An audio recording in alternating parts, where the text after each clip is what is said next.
Hey folks, welcome back to another episode of Ascend the Mountain. I'm Aaron. And I'm Steve, and we're just two normal dudes just helping people on their walk with the Father. What's up, everyone?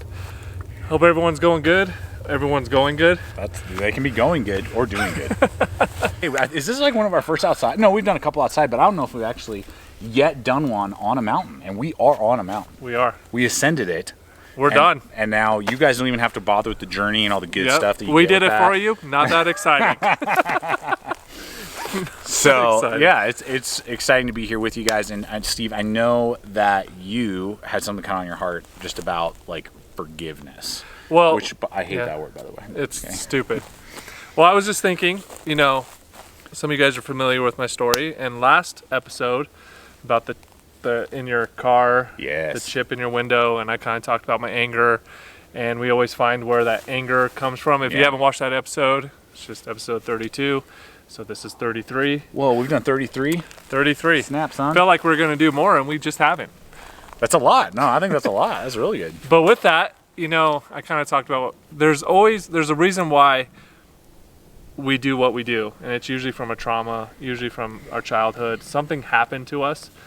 It even could be as we get older. Yeah, it's a byproduct, but that doesn't give you an excuse. Yes, to do. But the source can often be like your issue, problem is more often than not a byproduct of something. Yes. And that was mine. And I talked about my anger and had to go to intense counseling. That was fun. Almost ruined my marriage. But one of the things I had to go through in this intense counseling, and I'll do a little plug, it's called Men at the Cross. It is intense. It is a weekend. They do them in 2 states, Colorado and Kentucky. They haven't done them this summer because of COVID, but they do them 4 or 5 times a year. And you deal with some stuff. They have a Women's at the Cross, Marriage at the Cross, and they're just intensives. But with that being said, before I get into all that, is, they really pinpointed where my anger came from. Yeah. And one of them came from, my mom died when I was 3. My dad got remarried when I was like 12, 13. And this woman was just not healthy. Hurting people hurt people, and she hurt me a lot. Sometimes physically, mostly emotionally and verbally. She would literally say, "You are nothing but a piece of crap, and you're going to amount to nothing." And I would hear that. Come to find out, she was had mental illness and bipolar, and later on, but it did a lot of damage to me. And so during that intensive, I was with my counselor at the time, and he runs the whole thing, and he told me to come, and he knew my issue. Yeah. And he's like, "We're going to deal with this. We're going to deal with your stepmom. This is where it all comes from." Gotcha. And so he's like, "We got to figure out to let this go." Yeah.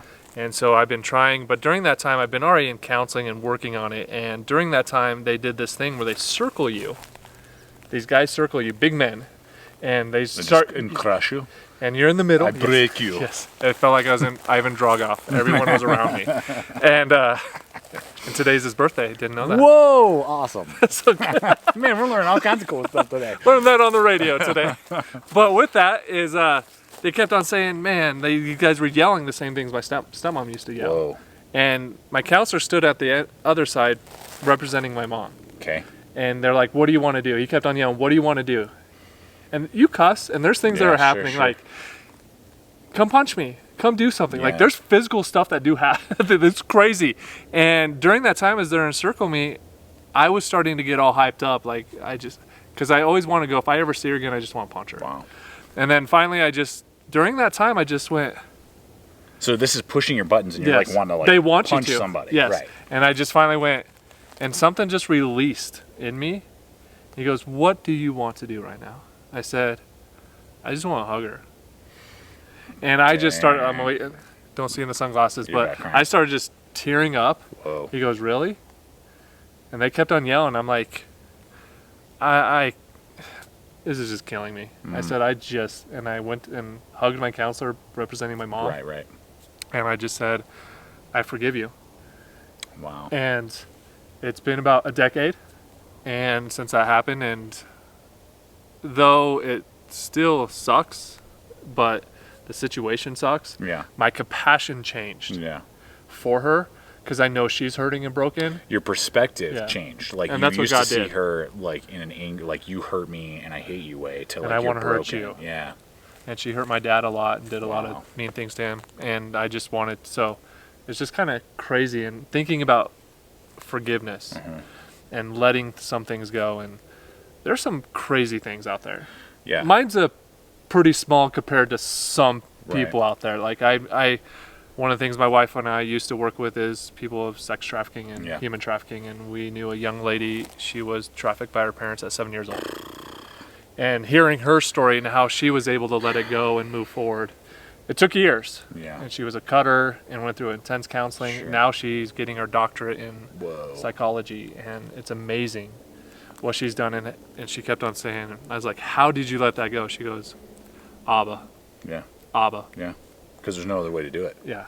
And I was literally, I don't necessarily have something that comes to my mind. I know. Remember, that I you're the deal with scripture first. guy. Right. I'm the I don't have a verse necessarily, but I have an Yeah. image. So right as we were starting, I can't remember if it was on the film when we first started this, but there was a train. There's train tracks kind of like down the mountain, and this train was like, going.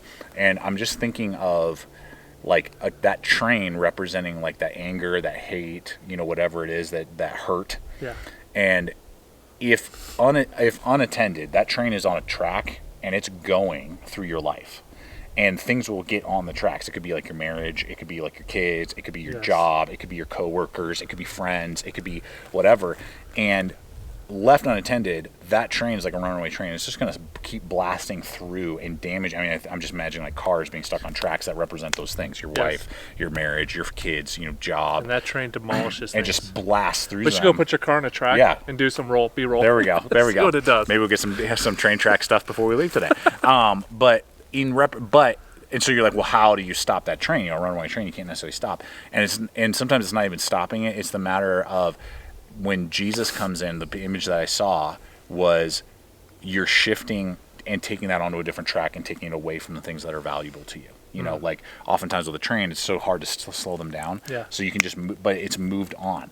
And it's not imploding upon all the things in your life anymore, and it's diverted.